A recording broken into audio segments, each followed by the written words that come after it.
Welcome to my review of the show I've been binging for the past few days. Honestly, at some moments I felt like, do I really have to stoop this low for views? I wouldn't call it the worst show I've ever seen, but let's be real. Some of these episodes, if it wasn't for making this video, I would have never watched them, and for that effort alone, I think I've earned your subscription. Anyway, let's get into it. Since this is my first video on the show, I'll quickly share how I felt about all the seasons. Season 1, it's basically about a dying mom and a cheating father. Season 2, it's all about saving the house. Honestly, it was entertaining and kind of logical. Sure, all the things Belly, Conrad, and Jeremiah were doing were unrealistic, but hey, they're teenagers. Exaggerated, yes, but believable enough. But then came season 3, and they lost me. The season starts with hypocrites arguing nonstop, and scenes that just felt dumb. Nobody, and I mean nobody, wants to see Jeremiah and Belly get married. Not their parents, not their friends, and definitely not me. And the writers found an easy escape hatch.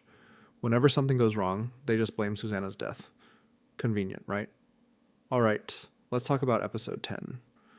We start with Belly's depressing life in Paris, living with roommates who don't care about her. I don't even know why she's there. Meanwhile, Jeremiah is ghosting Conrad and is hooking up with randoms. On the other side, Jeremiah's vibe with Denise looks way healthier than anything Belly has going on. And of course, classic Conrad, crying about Belly and writing letters to her. Belly decides to stay back for Christmas and even finds a friend, Petito, which finally gives her life some hope. Meanwhile, Adam keeps trying to control people like he did all season, but Stephen finally snaps and quits his job. Jeremiah's connection with Denise continues to grow. Taylor visits Belly in Paris, and both Conrad and Jeremiah reach out to her. Months pass, and Belly chooses to stay in Paris for another year. She thinks she's happy there. Good for her. Conrad and Jeremiah meet at Susanna's grave for the 5-year anniversary. And honestly, it feels like they'll never change, because they start fighting again about the same old summer drama. But finally Jeremiah says he's moved on. Conrad, meanwhile, keeps writing letters to Belly, even when she doesn't respond for days. Eventually she does reply, telling him she's moved to a new apartment and appreciates his letters. Conrad takes this as his sign to go meet her in Paris. But while he's flying there, Belly is already making plans to go to Mexico. The episode ends with him on a plane and her in a hair salon.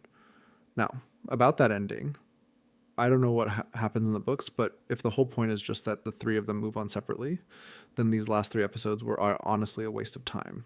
Still, even though I keep calling this season trash, I can't help but feel a little sad for these 3 characters. Maybe it's because I binge-watched all 3 seasons in just 3 days, but it kind of hit me. Anyway, I plan to make a full 1-hour breakdown of season 3 once the finale drops. So if you liked my take on episode 10, make sure to subscribe for the complete review. Until then, peace out.